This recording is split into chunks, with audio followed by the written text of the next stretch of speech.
할리우드 영화를 보면 집에 총 한 자루쯤 가지고 있는 것을 볼 수 있습니다. 사냥도 하고 집에 도둑이 들어오면 총으로 날려버리기도 하고 실제로 가끔 뉴스에서 총 들고 온 강도를 같이 총으로 맞대응하는 장면이 보도되기도 하고 말이죠. 세계적으로 총기를 허용하고 있는 국가는 매우 많습니다. 미국, 영국, 브라질, 호주, 캐나다, 핀란드, 멕시코, 스위스, 남아프리카 등등 각 나라들은 각자 이유로 총기 소지를 하고 있는데 영토가 넓어 치안 위협, 야생동물의 위협, 내전이 있어 불안 등의 이유가 있습니다. 미국을 예로 들어보면 대통령을 지냈던 트럼프는 미국 올란도 총기 난사 사건을 보고 만약 그 클럽에 있던 사람들이 모두 총을 갖고 있었다면 테러범은 총을 쏘지 못했을 것이라며 총기 소지에 대한 마인드가 어떤지를 대표적으로 보여주었죠. 그럼 미국은 어떻게 총기 소유가 이렇게 자연스러웠을까요? 여기에는 몇 가지 이유가 있습니다. 우선 미국은 건국 초창기에 치안과 안정성에 대한 우려가 상당히 높았다고 합니다. 그래서 총기 소유의 필요성에 대해 공감을 하는 사회적 분위기가 형성되었고 이를 헌법에까지 반영하게 되었죠. 또 사건 사고가 많기 때문에 무조건 총기 소지를 환영하는 것은 아니지만 개인의 자유와 안전을 상당히 중요시하는 나라이기에 내 몸은 내가 지킨다와 총을 갖고 있던 말던 뭔 상관 이런 마인드가 매우 강합니다. 게다가 미국이라는 나라는 땅덩어리가 넓고 원주민들과의 충돌과 집들이 멀리 떨어져 있어 자신의 안전을 스스로 지켜온 역사적 배경이 있죠. 그래서 국민 한 명당 한 개 이상의 총을 가지고 있는 미국은 돈을 들고 우리가 편의점에서 물건을 구입하듯 총기를 구입할 수 있습니다. 이 총 얼마예요?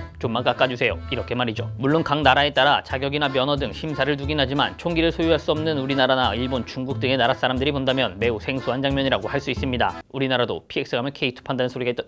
그럼 우리나라는 어떨까요? 우리나라는 경찰이나 사격용 등을 제외하면 개인 사냥용 역시도 까다로운 규정으로 허가를 해주기 때문에 개인이 소지하고 있는 경우는 없습니다. 그 이유를 살펴보면 첫 번째로 층간소음 문제로 밤마다 쿵쿵 뛰는 위층 때문에 총기를 소지하고 있을 시 100% 사고가 나기 때문. 두 번째로 난폭운전과 보복운전 등 도로 위의 무법자를 만나는 순간 도로 위는 바로 GTA가 되기 때문. 그리고 세 번째로 30년 모태솔로가 커플 지옥에 가면 난사가 가능하기 때문은 그냥 멍멍이 소리고 우리나라는 국민의 치안 수준이 높을 뿐더러 총기를 보유하고 있을 이유가 역사적으로도 충분하지 않고 다른 나라처럼 항상 위협을 받으며 사는 것도 아니기에 오히려 총기 소지가 더 문제가 될 수 있습니다. 또 헌법에도 총포, 도검, 화약류 등 단속법으로 정해놓았기 때문에 국민의 인식 자체가 총기 소지가 위험하다는 인식이 자리 잡고 있기 때문이죠. 근데 그거 알아?